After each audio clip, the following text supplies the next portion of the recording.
Okay, colleagues, let's kick off. So welcome to this DFMPC professional learning series hosted in conjunction with the CHSE within the faculty, and delighted to have this session in place for it being specifically around the teaching portfolio. You will recall, colleagues, that we run a theme once every 3 weeks around a particular theme in health sciences education. The Journal Club Tech Tuesday and a learning workshop that covers those are 3 different types of session. And this is a standalone as the 4th session every time around the teaching portfolio, and really the academic presence, place, and portfolio, perhaps both online and otherwise. And it is real pleasure, Rob, to have you on board and for you to present to us today. I'm really grateful for your presence and for your vast experience and expertise on these matters. So thank you very much for your attendance and for your presentation today. And let me hand over to you, Rob. And very pleased that we're going to be recording this session, if we may, for wider distribution, or just to have on our website, perhaps, for folks to link in. Over to you. Thank you so much. Super. So thank you very much, Richard, and good afternoon, colleagues. It's great for me to be with you, and I sincerely mean that. And of course, do record it, and please make sure that people can access it at any time. All right. So I want to get started. I have a small presentation. It doesn't take long at all. I'm very happy to answer questions, but as always with these things, I'll be looking at my PowerPoint, but I'll stop regularly, and then if there are questions, I'll take them. So please feel free. It's a conversation more than me talking and you listening. All right, so let me get my little presentation up and going. Bear with me a moment. You should shortly see a slide called a web presence for academics. So I'm very, I need to tell you that when I did my PhD in 19 the only way to talk about one's research, one's scholarship, one's academic development, work was at conferences. And of course, in those days, they were physical conferences. So you travel to some obscure place or some fancy place, and you'd all get into a big room and you would share each other's achievements and successes and talk about one's research and one's scholarship. So I use the word research a lot, but I understand it's much broader. It's about the scholarship. It's about being an academic and embracing all those parts of the academic project, research and teaching and service, being out there making a difference with our knowledge.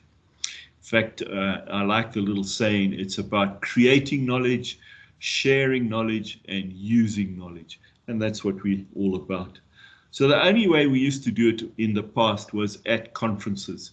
Now, today, there are many, many different ways of doing it. And I think it's important for academics to embrace that web presence. And that's what I'm going to be talking to you about today. So I've got 3 little purposes for the presentation. One is to spread the awareness of the power of the World Wide Web for increasing academic impact. Number 2 over here, encourage academics to do just 4 things to maximize this impact. I realize that our time is very precious, and one can spend hours and hours on the net. But if you just limit it to 4 things, you'll maximize your presence on the web and provide practical assistance to do these 4 things. So very simple little talk. And that's what I want to do today.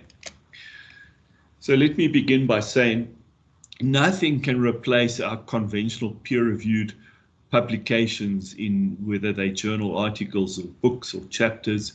Your academic presence has to be peer-reviewed.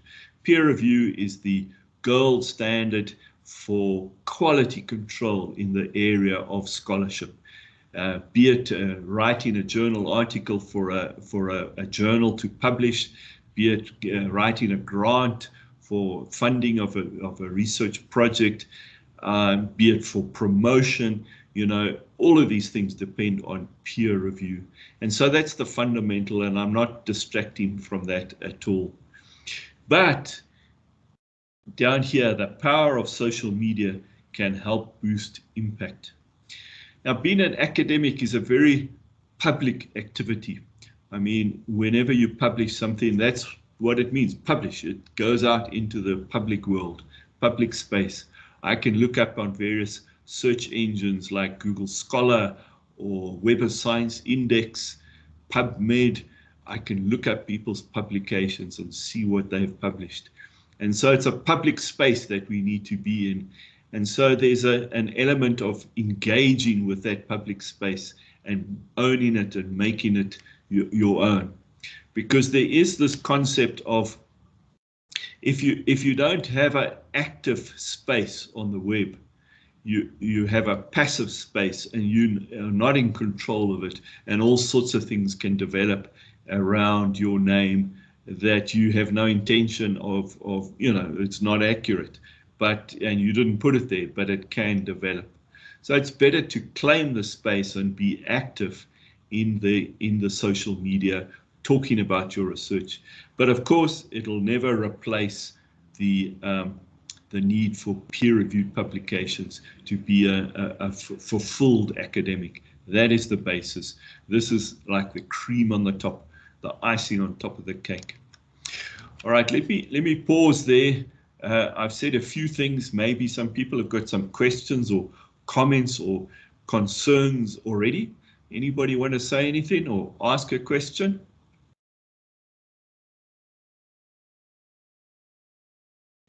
All right, so silence means that everybody's 100% on board, which I'm really glad to hear. Okay, let me go back to my presentation.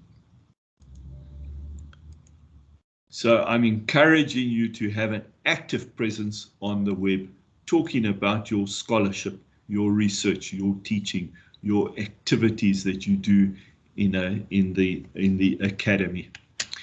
All right, so the 4 little things that I recommend that you do are the following. Claim an ORCID ID, create a Google Scholar profile, use the WITS institutional repository, and use an academic-focused social media website or platform like ResearchGate or academic.edu. So it's just those 4 things. So one can spend hours and very valuable time doing social media, and there can be lots and lots of things, Twitter and Facebook and YouTube, etc. All of it very, very powerful. But for the academic, I would recommend these, or let me say for the busy academic, which I'm sure you all are, let me say these 4 things are really, really important. Let's unpack them one at a time. So claim your ORCID ID. All right, so what is ORCID? ORCID is a unique ID, an identification number, basically, that allows academics to distinguish themselves in all the noise that happens out there in the publishing world, in the social media world related to the academy. So what's important about the organization called ORCID is that it's set up by academics. It's not set up by a company that's out there for profit. It's there to help academics establish their identity. Given that there are absolutely tens of thousands of publications every year, there's lots of people out there, lots of things to search, and this is one way of identifying yourself very clearly. So PubMed, Scopus, Web of Science, these are indexes, databases of journals. They have researcher IDs. When you publish and they index something that you publish, they give you a unique ID. But it's restricted to that particular set of journals, that commercial publishing house, and it's not universal. This ORCID is far more universal, and I really recommend, if you haven't already, get yourself, claim your ORCID, get your ORCID ID, a unique ID. This page illustrates that it's a 3-step process. I've done it myself. It really is very quick and easy to do. So the website is just ORCID, orcid.org. Follow the steps and you get yourself registered. Very quick and easy. Give you a sense of what's on the registration. This is my ORCID number. So you'll see, first of all, over there, this page is several years old. So, but at that stage, there were 3.3 million ORCID IDs out there, just to give you a sense of how international and how broad and how well accepted it is in the academy. That clearly is my name. It's identifying me. There's my ORCID number below. You'll see that's my ORCID number there. It's always made up of 4 lots of 4 digits. 4 lots of 4 digits. And the way to, if you're ever asked to fill it in a form, is to put the 4 lots of 4 digits with the hyphens in between. Don't use the orcid.org bit, just the numbers over here. All right, and one of the things that ORCID does, it pulls together one's aliases. I'm also known as Rob Drennan, Robin Drennan, R Drennan, RL Drennan, all of those things. Are they the same author when you're searching for somebody's publications, or when somebody's searching for your publications, your information out there? Am I sure that I'm using the right James Smith or Stephen Dlamini, you know, some common name like that, or in my case, all those ORCIDs. And you can imagine if your surname changed in your academic career, how difficult it is for people to pull it all together. Well, the ORCID ties all these things together into one space. Now, you'll also see it's made up of sections. I type in my biography, I type in my education, my employment, and further down they have a thing called works, which are your publications. And some of these are captured automatically, others you can enter. You're in full control of this. And it tells, you know, the country where I am, keywords of my interest, etc., etc. I did want to highlight this little green group of people here. That means this information is public. Now you can change that. You can make it entirely private, or you can make it open to only certain people. So the 3 options, the green, the yellow, and the red option. Now my sense is that, you know, why put it on the web if you want to keep it private? You only put the stuff on the web that you want everybody to see. In many respects, this is my online CV, my information that I want the world to know about me. And so make sure you make it public. If you don't make it public, then nobody can see it. And that's really just a waste of time. But of course, don't put your bank account on ORCID and then make it public. You know, that just doesn't make sense. And you can link it to other websites, university websites, your own private website, etc., etc. So it's your public-facing CV, and it's got this unique number that only you will have. But, you know, often journals now ask you, I need your ORCID number. Funders ask you, do you have an ORCID number? And our WITS website, I'll talk in a moment about it as well, also shows you, if you load your ORCID number, all of this will be reflected on your WITS website, and you won't have to do a thing. It'll happen automatically. And, you know, more and more, the NRF, for example, requires you to have an online CV. If you have an ORCID, they can draw it from your ORCID. This is the one place that is transportable wherever you go. Very, very useful. Let me pause there to see if there are any questions. How are people feeling? Does ORCID make a sense? Let me ask, using the little chat button there, you know, this thumbs up or, you know, thumbs up thing, Let me just click it properly. That thumbs up thing, you should come there in front of my face. Show me who has an ORCID number already. Who has an ORCID? Yes. Well done. Yes, lovely. So many of you do. Is it Juan? Got your hand up?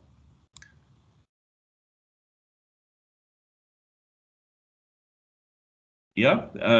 Have I? Yes, I do have my hand up. Okay, please. If you don't mind, put on your camera. It's always nice to know that I'm talking to a person rather than a big letter J. Thank you. How can I help? No, I do have a number. I don't need help. Oh, sorry. Okay, that's what you were flagging. All right, wonderful. Thanks. Well done. Congratulations. How long have you had it? Oops, frozen. All right, never mind. Okay, so anybody got any questions about ORCID? Just very clearly, it's a unique identifier. It's not priority owned, and it essentially has an online CV. And remember, being an academic is being in the public space with your teaching, with your research.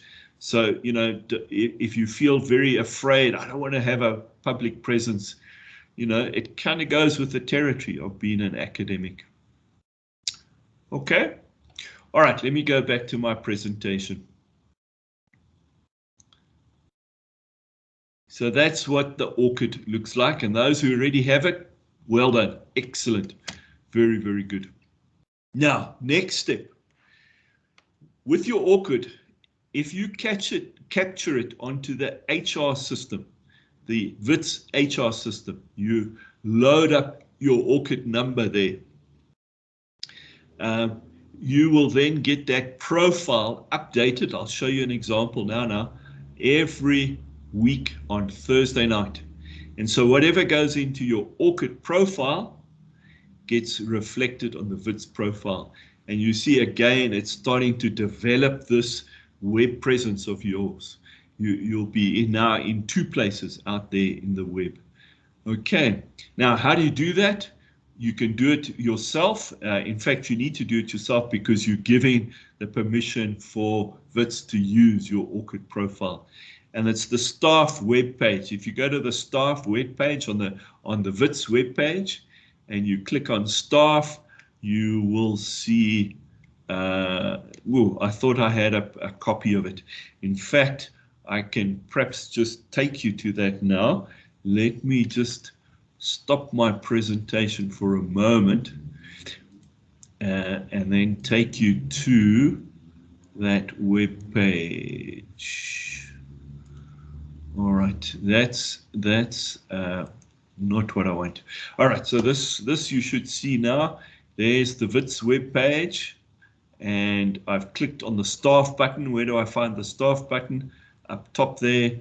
I then get taken to the staff button, and over here on the right, ORCID, take charge of your academic profile. And there's a series of steps there that will help you load your ORCID onto the HR Oracle system. I've done it myself. It didn't take very long. It was a fairly straightforward process. So please don't just stop at having an ORCID. Make sure that you include your ORCID into the staff profile. All right. Rob, if I might just ask a quick question. Forgive me, I'm not putting up my hand. It's Richard again. No problem. Thank you. Just to reassure our novice academics on the call, because I'm sure that one wants to, you know, some people might feel that they need to have sort of a decent portfolio or decent experience or X, Y, Z and A, B, C, D, E, F to put on the profile before they even register. But surely we can create the frameworks. Am I correct? And then populate as they go. Yeah. Absolutely, absolutely. I mean, don't wait until you're an A-rated academic with 500 publications. You know, do it straight away. Even if you don't even have a publication, you know, you can still create that space. In fact, for postgrad students, I think PhD, maybe master students at WITS, the process now requires them to open up an ORCID for themselves. So those are students, and they are getting an ORCID.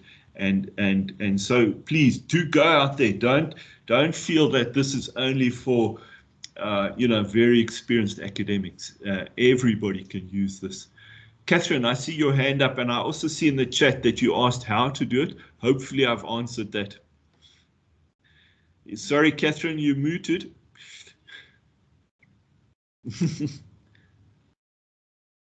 Oh, Catherine, I still can't hear you. All right, type it. Okay, I'm sorry. Can I just bring Yanis? Can you just turn on your mic for Roy? Could you just make that point that you made in the chat around the profile, Yanis, if you may? Okay, so in order to update the website, the staff profiles, like Rob just mentioned, we need to update our profiles on ORCID ID, and the VIT system pulls it through automatically. So we cannot create a staff section on the website. We all need to do it individually on ORCID ID. So VIT marketing doesn't want us to do it on the website, but on ORCID. So it's important that we all create our profiles, even if you, like the question asked, even if you don't have any publications, we do need to do it there so that it can pull through on the website. Yeah, absolutely. And Catherine's point was she tried it before and maybe couldn't do it. And they've improved that process, so do try again. I have sent a step-by-step guide through the email. I think I sent it to Yanis, so just get it from him. But if anybody has problems, I'm happy to talk them through the process. I mean, you have to go through the process. I can't do it for you, because part of the process is you're giving permission for VITs to use this content. So that is important. But I do think it's fairly straightforward at the moment, okay? And yes, the marketing guys don't want everybody creating different shapes and sizes websites linked to the VITs website themselves. But we've worked with them to make this process available, and really more and more people are making use of this. So should you one day feel that you had to leave this wonderful place called VITs, it's highly likely that another place you go to will do the same. So in other words, your ORCID ID becomes very portable. So it doesn't, if you do it on the VITs website and you go to somewhere else, then you have to do it all over again, because you can't port that with you. You can't move it with you. So ORCID is really becoming this central place for this online CV, basically. And lots of people are tapping into that now. So Catherine, your hand's still up. I guess it's just from the last round, hey? Anybody else got a question? And I was seeing somebody was writing there in the chat. Yeah, just get out there and do it. Just go and do it. It's quite fine. I've done it myself. It all works well. All right, let me go back to my presentation.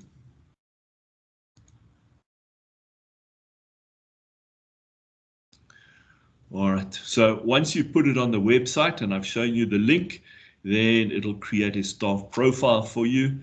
And this is more or less what it looks like, but this was before ORCID was updating properly, and you can get various duplications and things happening. But after you've got your ORCID, it really reflects nicely the bibliography, your works. They call it works, but it's list of publications. So these are real examples, and you see the publications. And it's just nice if you go to the VITs website and type in your name, you'll find some sort of link. It's probably something, this top bit over here, but then there's nothing below that, and it just looks like you're, just a name. But if you link in your ORCID, then you get this information, and you can tell people about who you are and what you are, and And our WITS website is well, what's the correct term? You know, with Google searches and the algorithms and whatnot, it's featured a lot. And so you become featured a lot. So not only through Awkward, but also now through the WITS web page. So these things, you know how they build on each other. All right, so that's my little bit on Awkward. I'm going to move on to Google Scholar. Now, again, many of you are likely to have a Google Scholar, but I just want to be sure that if you don't, you will do it, and you'll make it public. So again, this might be frightening, you know, it might be a bit daunting, but really you only put out there what you want to be made public, and you know, it's not going to find your bank account and put that up there. So don't worry about that. So here's I picked a person, a WITS person at random. I actually think he's left now, but anyway, Patrick Bond. There's a list of all his publications. He's got 481 of them. Of course, you don't have to have 481. You can have just one or less. And there's a bit of bibliometrics. So the total number of citations or citations since 2011. H-index, you've heard of that. That's the Hirsch index. Hirsch was a physicist, or is a physicist, and he came up with this assessment. 35 means Patrick Bond has 35 publications with 35 or more citations. So if you have 2 publications and one of them has been cited once, your H-index will be 1. It's the number of articles with that number or more citations. And the I-10 index is the number of citations, number of articles that have been cited in the last 10 years. With 10 or more citations. Number of articles with 10 or more citations. So it's very useful. It gives you links to your home page. If you have a personal home page, you can put your the WITS link over here. And again, it's a very public profile. When you set it up, again, I've sent the guide out, so it's fairly quick and easy. I've done it myself, but you have to mark it public. So if you set up a Google Scholar profile and don't mark it public, it's really like having a lamp and putting a bucket over it. So it has no purpose. So again, make it public. All it has is this information. You can choose a photograph if you want. You don't have to. And then it automatically collects all your publications. Now, what's nice is that it's all digital publications with your name on it. And that's really useful because it includes more than the peer-reviewed. So let's say you wrote an article in Conversation Africa, that publication around more public-orientated scientific writing. It would be captured in here. So it gives a much fuller display of all your publications. While if you went to Scopus or Web of Science, it would only be your peer-reviewed publications. So this is a very powerful way of capturing all of that. And you see it's got citations, number of citations, and the year published. All right, let me pause there and ask anybody how they're feeling about Google Scholar. Again, if you want to put up a thumb, and indicate if you have a Google Scholar and if it's profile, yeah, let me know. Lovely. There's another one. Wonderful. Thanks, everybody. All right, so do that. Now, I use it a lot when I write in letters of support for various academics, for when they are applying for funding. I pop onto the Google Scholar and just get a bit of information about them to tell the funder something, how great this person is.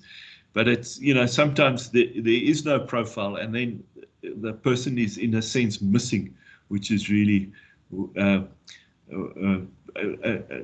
loss, I think. You're really missing out. I see Shabir's asking, what about Google Scholar citations? So Google Scholar citations are very powerful, as I showed you there, Shabir. Very, very important.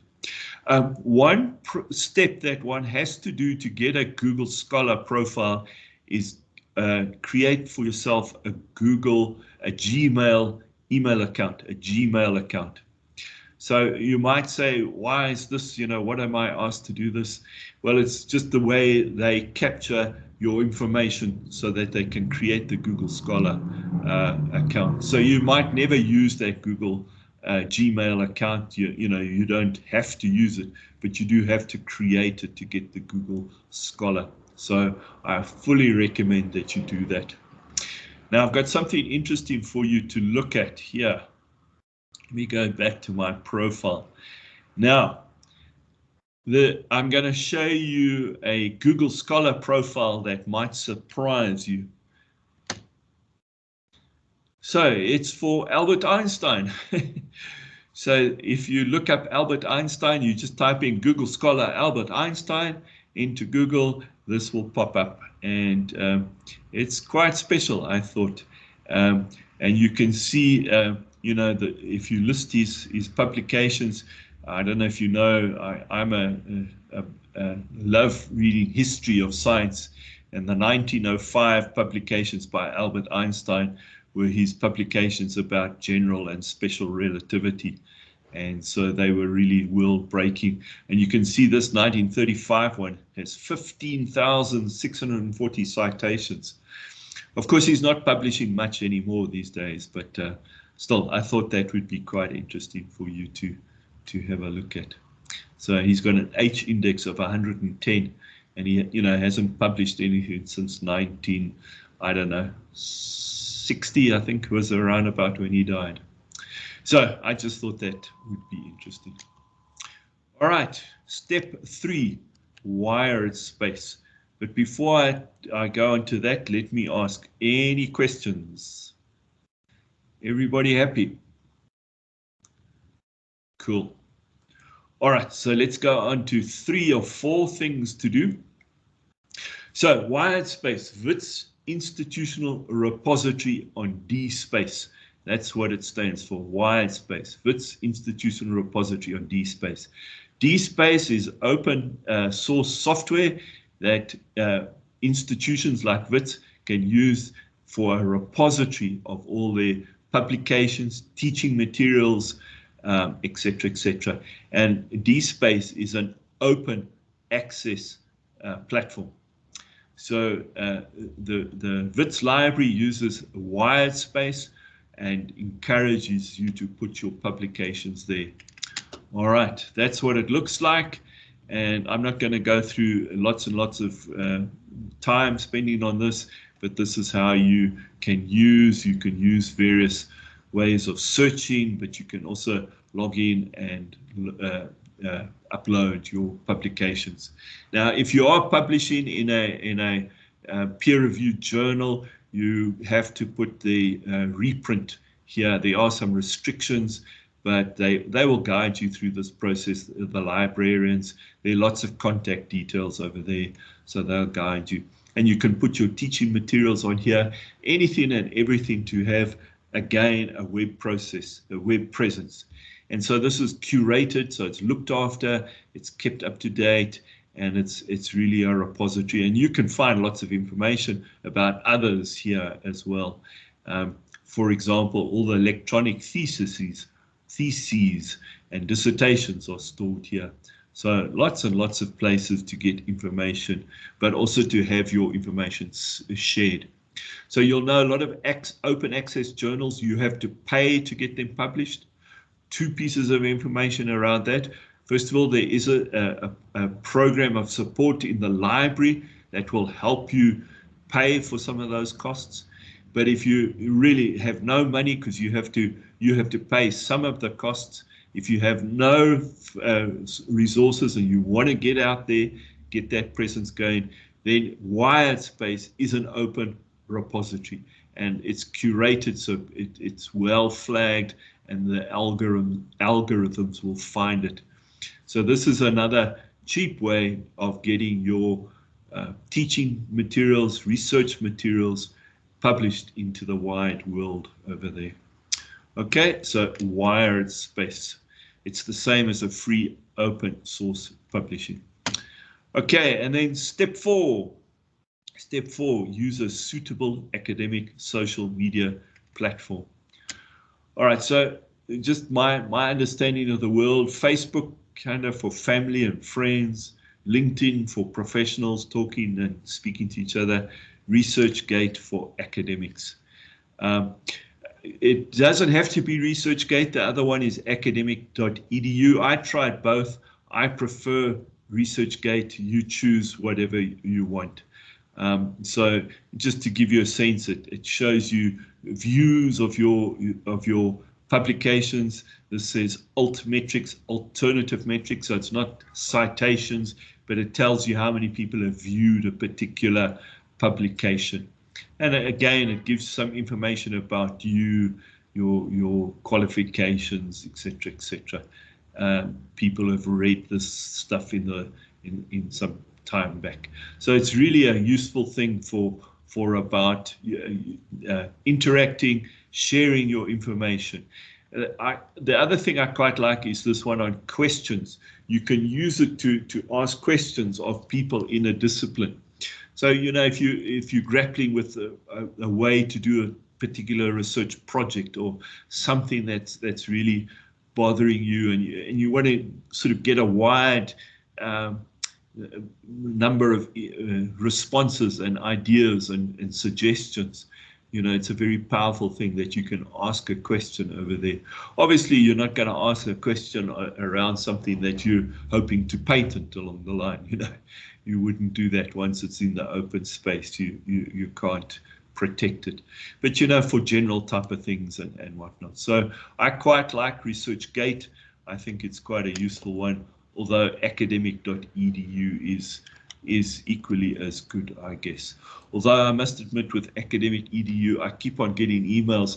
If you would just pay so much money, you could get so much more out of academic.edu. So they sort of tier it, and you have to pay to get the sort of professional version. You get that as well with LinkedIn. And neither of them I've ever paid anything. I just use the basic, the very basic. And ResearchGate, I don't seem to get those things from them. So I quite like that. All right. Any questions? Let me ask again, put up your thumb if you use ResearchGate or academic.edu. Have you tried those? Yes. Matty is really LinkedIn, eh? And Richard, yeah, and others as well. Excellent. Well done. Well done. So you guys are really on the ball. Not much that I can share with you that you haven't done already. All right. I use LinkedIn. Yeah, Catherine uses LinkedIn. Yeah, I mean, LinkedIn, just know that ResearchGate and whatnot is slightly more academic focused, and the type of interactions that they allow are much more aligned to our academic activities. Thanks. I see another massive big thumbs up over here. Lovely. Twitter, yes, of course, any of the profiles are great. You know, I've looked on YouTube as well. People talk, do little 2-minute videos of their latest publication. So they get an article published, and then they put a little YouTube video out there. There's a researcher here in the animal, plant, and environmental science, apes, the School of Apes, they call it. He studies, amongst other things, biological control, you know, so where they use a bug to eat up algae in a lake or something like that. And one of his particular interests is in dung beetles, you know, the little beetles that roll around backwards, the balls of dung. So Marcus Burns, Professor Burns is his name, and he's done a TEDx talk. So TED Talk is when you're invited to talk. TEDx talks we can upload ourselves. He uploaded his talk on TEDx, and he was talking about dung beetles, And his opening comment, he's standing here and he's got a ball of dung on his hand, and his opening comment was, "I love poo." And then he goes on to talk about the dung beetles and their navigation and, you know, all the various things that they do. And you know, when I looked last, that video had received something like 400,000 views. Now, amongst those, let's say 10% are academics, or even 5%. You know, he's got to a lot of scholarly people. But he said he knew he had made it. He had really made it big. When in the Big Bang Theory, I don't know if you know that cartoon series, that sitcom, Big Bang Theory, when the guys are talking around the table in the university, the lunch table, they start talking about dung beetles, and that came from his post in TEDx, and he knew he had really made it big when that happened. So it's just using the social media to talk about your scholarship. Never replace peer-reviewed publications, but it's always good to get it out there. Yeah, unreal. Absolutely, absolutely. Okay, let me just go back to my presentation. Nearly done. We're on the conclusion. So all I wanted to say, beware the inherent dangers of the internet. You know, I don't want to now frighten you, but, you know, there are dangers. The internet is like a window to the world, and the world has lots of very nice and beautiful things, but it also has some dark spots and unpleasant things. So just be careful. You know, don't put your bank account into your ORCID profile. It just doesn't make sense. Okay, but don't be afraid of being active in your web presence, because in being active, you claim the space for yourself, you control it. In not being active, who knows what can happen against your name. And so just to refresh, ORCID website, you just type in orcid.org and it'll take you to the login page, and you'll log in and register, etc., etc. The Google Scholar profile, if you haven't done it already, start off with scholar.google.co.za or just Google Scholar. Wired space is, as I said, wiredspace.wits.ac.za, or you can get via the WITS library webpage, and then ResearchGate and academic.edu. But there are others, of course, so that hopefully is helpful. If you need more help, there are these things called LibGuides, library guides, on helping you with ORCID and how to do these various things in scholarly communication. Ask any librarian. Any librarian should be able to help you. The one at the library at medical school will be very geared up and be able to help you. Remember, I have emailed guides to your guys, so you can share that, okay? And then just be bold, just be bold and go out and do it. So that's the end of my little presentation. And very happy to take some questions. Anybody got any concerns? Richard, I don't know if you want to add anything. No, just, well, really interesting. Thank you so much, Rob. Scott, did you want to just verbalize your question? Are you covered? You noted in the chat a question around the 3 different platforms or profile sites, I beg your pardon. Yeah, thank you, colleagues, and hello, and hi, Robin. Just the difference between the profiles. I mean, I've been on ResearchGate for a little while, and always heard about ORCID. I didn't know about the Google Scholar actually until recently. But should we sign up for all 3 and then load our research and other things on all 3, or do they cross-link, or they maybe just help with that? Because it's obviously it's helpful to get a presence, but is it being redundant? Thank you. All right, so these things do cross-link, Scott. That's the beauty of them, because to do it 3 times over would be really consume a lot of time and be a bit wasteful and redundant. So for the Google Scholar, it's very powerful. You don't have to do anything. It just finds anything with your name. And ORCID as well. I think Orchid, you can sometimes physically input things that it might have missed. And ResearchGate, again, is you can physically enter things, although it is searching for you all the time. So the idea is not to have to repetitively load everything every time you get a publication. I mean, that would be hugely wasteful. In fact, the idea of all of them, but particularly Orchid, is that you never have to do that again. You know, you don't have to manually keep records of your publications. Your CV should be automatically updated.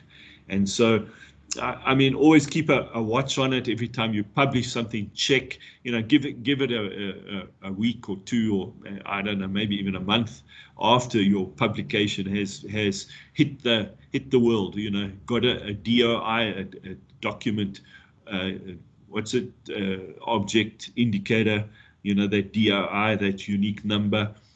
Make sure that that's present and it's been published, and then check to see that these things are capturing that. You might have to do a little jogging to get that going, but really the idea is that these things happen automatically, and the Orchid pulls it all together in one place. That's what's so powerful. Google Scholar does the same, and you don't have to need to do it. So the idea is it's as simple as possible once you've created these platforms, and they will recognize all your inputs. Of course, when it comes down to practicalities, there are hitches and things like that, but generally it works really, really well. So I hope that helps, Scott. Okay. Just to say, you're still advocating, of course, to reiterate that we want to do the 4 steps, is what you're suggesting, though. Yeah, I would do all 4. All 4. Yeah. Not least because, as I think Yanis was also mentioning, and you did as well, Rob, that the identity is sometimes linked to one, such as the WITS platform and the website is linked to Orchid identity per se, and then it pulls that. Okay. Absolutely. Yeah. So yeah, do all 4. So start with Orchid, create an Orchid, load it onto the WITS website. Create a Google Scholar, and that will just sit there and gather all your publications. Wired space, when you're just about to send it off to the publisher, you can always load it onto wired space. They might ask you to hold it after the publication, but yeah, that's a slightly more manual process that you have to do, but it's useful, and it's the full text that you load up there, and it takes stuff that's not only peer-reviewed stuff, so you can use other materials, your teaching materials, for example. And then the 4th one is a ResearchGate.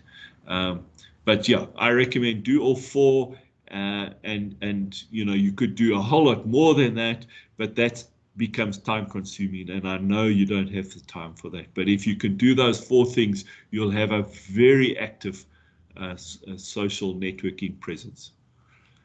Okay. Right. Are there any other questions for Robin, colleagues?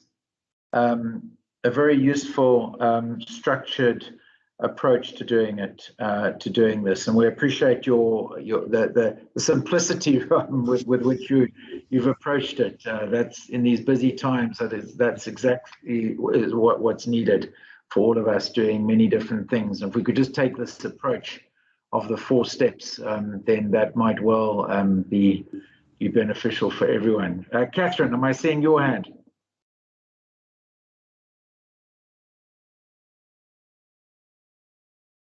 Might be having troubles with her mic, Catherine, but do make a note in the chat if you wish. So I just see Avivwe. Am I pronouncing the name correctly? Avivwe. Sorry if I'm not. Avivwe. Yeah. So yes, it can be intimidating, and you know, you do feel maybe I should wait and whatnot, but don't go out there and create a presence. If you stick to these 4 things, you're never going to be hurt. I mean, and just be sensible. Don't use your bank number as your password, or things like that. Just be sensible, but be bold. Part of being an academic is developing a reputation. Think of Philip Tobias. Yeah, everybody knows him. He developed a reputation well before social media was available. But that's part of being an academic, developing that reputation. So be bold and be confident. You guys have got here through hard work. So be confident. I must also note that with the faculty and school leadership, and indeed university leadership, is always looking for us to looking for the university to be promoted, for the Faculty of Health Sciences to be promoted, for departments to be out there saying what is the value add of the School of Clinical Medicine or the Department of Family Medicine and Primary Care. But ultimately the university is made up of people and individuals, and that's really, and these are the vehicles by which we should be doing ourselves a favor and getting our own profiles out there. Yeah, no, you're so right, Richard. I mean, the university is the sum of the talent that it has, students and staff. But don't think of it that way, in the sense I'm doing something for the university. You're doing it for yourself, your own academic career, and collateral. Wits is benefiting from it. But it's an investment in yourself primarily. We are about, in the DFMPC, the Department of Family Medicine and Primary Care, we're about to launch our new website, and indeed our social media presence. So this would be a good time to then start promoting the individual online presence of us, of our faculty as individuals, and for the good talent that we have. And that's across the faculty, of course, not only just in our department. Absolutely. And I see Catherine is saying, for recent job applications, I saw Google Scholar was required for many posts and ORCID and not LinkedIn. So absolutely, in the academic world, those are becoming the go-to places for sharing information. The NRF rating system requires a Google Scholar and an ORCID. So yeah, more and more those things are being used. Very good. So thank you. Janis, is there anything you wanted to add, or are you comfortable just in terms of our own processes? Just to reiterate that point you made around our own ORCID IDs, I think that's such an important one. Won't you go there again, if you may?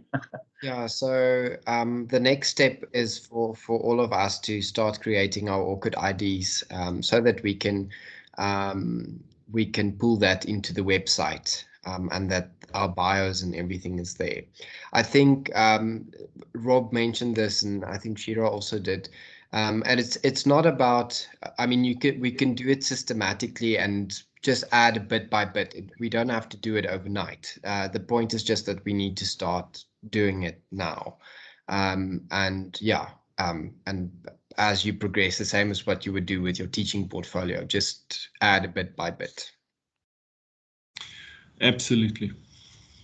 Brilliant. So thank you, colleagues. We're closing in on 5 o'clock, so perhaps we should call it there. And Rob, a big thank you to you for putting this up. Oh, I beg your pardon, Shira, you wanted to have a word? Just a very last word. First of all, Rob, thanks very much. It's really nice to hear your voice and to encourage us to keep going and do what we have to do. I will show you I am a real person sitting outside the building again in the fresh air. I just wanted to warn colleagues, one of the things that you should do is copy your ORCID ID and save it even to a Word document and label it ORCID ID, so that anytime you need it, you can just pull it up and copy it and paste it into wherever it goes, because it's a mission to try and remember the blasted thing. So put it in a place where it's going to be really easy to cut and paste on wherever you need from there. Just something to remember. Everybody. Yeah, that's excellent advice, Shira. Although I can tell you that the research office is going to set up a satellite tattoo parlor, and we're going to put it across here. Brilliant. It will follow you for the rest of your life. I just want to add something else. Well, in terms of the ORCID, if you don't use, like, write it down like you mentioned, you can also just create it with your Gmail account, your personal account, and then it's easy to transfer in between organizations as well. Because then you don't have to add a new email address. But with regards to marketing, Paula asked me just to tell everyone that, and Shira, you might know the details a bit better, but on the 5th of August, they have a school, is it symposium? Yes, they're looking at an innovation symposium, which is really great, and they've got a full day lined up. I can probably drop the link into the chat. Let me find it for you. Okay, great, thanks. Yeah, so if you have some time on Thursday, you can join the school symposium, and then next week we are starting on feedback. So we'll have our the journal club around feedback next week, Tuesday. That's going to be exciting. We're going to make it quite broad in terms of what in different instances in which feedback should and be given and appropriately given. So we're looking forward to that. Thank you, Jonas. I think, yes, the next theme is feedback. The one after that for 3 weeks. The next theme after that is OSCEs, and after that is workplace-based assessment. But the intervening 4th Tuesday each time is back to the teaching portfolio and building on the good work that Rob has taken us through, and guidance, and Shira from the last time, et cetera. So we'll be building that understanding and experience and guidance around the teaching portfolio, and perhaps academic portfolio is what we want to call it, to encompass research and teaching together. So looking forward to everyone's participation. And let's think about how we can market these sections a little bit more, colleagues. Do speak to, if of course you think it's worthwhile, and give us some ideas to how we can get the word out around these sessions, and spread the word on getting some more people involved and in attendance. But of course, we'll be posting these on the Wits Where To website as well, and in a couple of other places, so the recordings are there of all the different sessions. Brilliant. So thank you, Rob. Last word from you, and that's a real thank you to you, sir. And come and join us again for these teaching portfolio sessions at your convenience, and we look forward to other inputs, and thank you so much for your time. My pleasure, really, my pleasure. I would be very happy to talk. I have lots of little talks prepared around different aspects of research and publishing for impact and various things like that. So very happy to be part of it. Well, I'm unashamedly pull you in again. So thank you, sir. Thank you, everyone, and a good afternoon to all of you.